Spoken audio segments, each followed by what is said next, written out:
My name is Nihal and welcome to my YouTube channel The Aviator. Guys, I am here to discuss about a sad incident took place in Calicut International Airport. Guys, it was Air India Express IX1344 Boeing 737 था guys. Air India Express Boeing 737 जो कि rescue operation में लगा हुआ था, जो भी pandemic के वजह से दुबई में जो लोग फंसे हुए इंडियंस उन्हें इंडिया वापस लाने के लिए।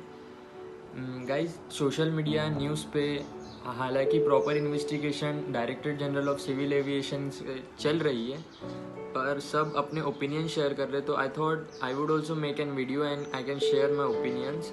थोड़ा डीपली शेयर करूँगा क्योंकि लोग आजकल पर्टिकुलर सेक्टर से सेक्टर फ्लाइट से फ्लाई करते हैं, तो उनको भी थोड़ा बहुत इमरजेंसी सिचुएशन में कैसे हैंडल करना वो कुछ समझना चाहिए, इसलिए मैंने ये वीडियो बनाया। फ्लाइट का डिपार्चर टाइम था 1:40 दुबई से, वहाँ से उसने टेक ऑफ कर लिया था, और अराइवल टाइम था इंडिया में कलिकत में 7:40 को।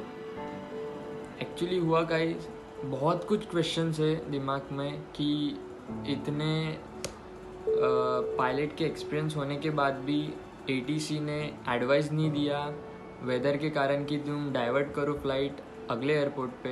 बहुत कुछ क्वेश्चंस है गाइस, आते हैं इन क्वेश्चंस पे और जानते हैं कि एक्चुअली हुआ क्या है। ये गाइस जानते हैं कि एक्चुअली हुआ क्या है। There are various problem guys.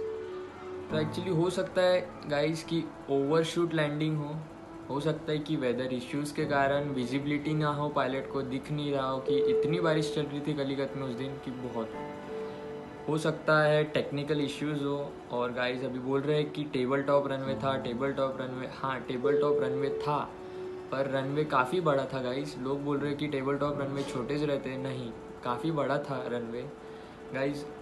In India ऐसे रेयर एयरपोर्ट्स है कि टेबल टॉप रनवेज रहते हैं हिली एरियाज़ में, और जहाँ की ऑल्टीट्यूड ज़्यादा रहती है उनकी। ये जानते हैं गाइस कि ओवरशूट रनवे एक्चुअली होता क्या है। गाइज फॉर एग्जांपल मान लो कि एक पर्टिकुलर एयरपोर्ट पे 2000 मीटर रनवे होता है, तो गाइज एक्चुअली एयरक्राफ्ट को लैंड करने के लिए इनफ डिस्टेंस चाहिए। अगर एयरक्राफ्ट ज़्यादा मीटर लैंड होता है तो भी गाइज एक्चुअली एक पायलट का टारगेट पॉइंट होता है कि ये स्ट्रिप्स पे, ये मीटर पे उनको लैंड करवाना है, मतलब करवाना है, because we need enough distance रखना चाहिए।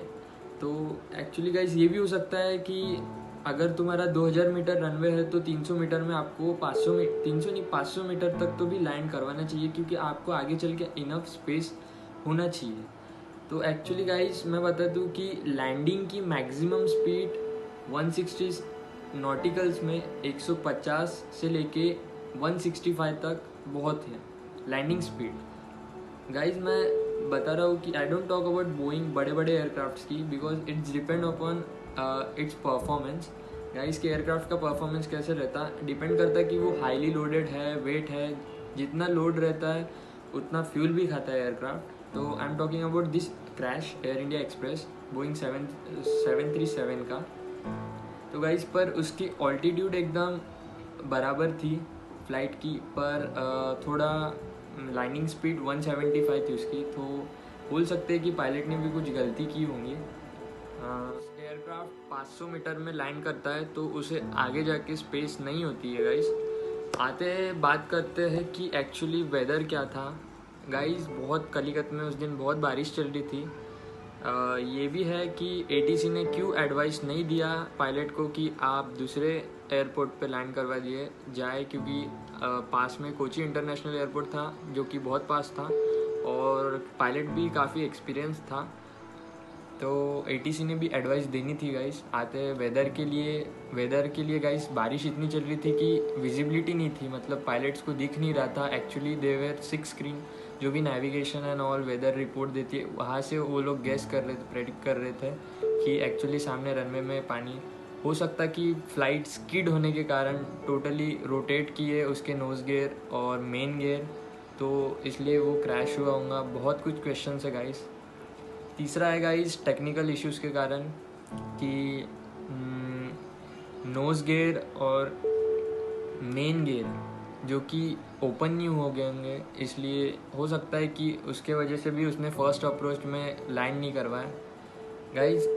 फर्स्ट जब दुबई से आ रहा था उसने 10 अप्रोच पे टारगेट किया था लैंडिंग के लिए। लैंडिंग सक्सेसफुल नहीं रही, इसका रीज़न अभी तक किसी को पता नहीं है क्यों। Guys I am going to share you flight radar and look at this. आई बात गाइज सेकेंड अप्रोच की, जब उसने सेकेंड अप्रोच 28 रनवे पे टारगेट किया तो उसमें भी उसकी लैंडिंग शायद सक्सेसफुल नहीं रही। उसने थर्ड गो राउंड किया है। और friends, if we talk about passengers, they were 191 passenger on board, 4 cabin crew and 1 captain and 1 को पायलट। कैप्टन्स की बात किया जाए, दीपक वसंत साठे जो कि विंग कमांडर थे एयरफोर्स में इसके पहले एंड वेल एक्सपीरियंस कैप्टन थे, और को पायलट अखिलेश कुमार जो कि वेल एक्सपीरियंस पायलट थे। Director general of civil aviation ने हालांकि they have found all the digital voice recorder which will tell us कि एक्चुअल लैंडिंग स्पीड क्या थी, एक्चुअल ग्रेविटी क्या थी लैंडिंग के वक्त, and they have found the cockpit voice recorder जो कि एयर ट्रैफिक कंट्रोल और पायलट के बीच में जो भी कॉन्वर्सेशन हुआ है उनको सब, वो भी सब बता देंगी। हालांकि ब्लैक बॉक्स मिल गया है, ब्लैक बॉक्स में तो सारी इन्फॉर्मेशन रहती है। सो गाइस, ऐसे ही मैं वीडियो लाते रहूँगा एंड आगे चल के भी नए नए टाइप्स ऑफ एयरक्राफ्ट की वीडियो लाते जाऊँगा जो कि आप ट्रैवल करते हो तो आपको भी इमरजेंसी सिचुएशन में पता होना चाहिए, लोगों को नॉलेज होना चाहिए। तो guys, thank you for watching this video and thank you guys.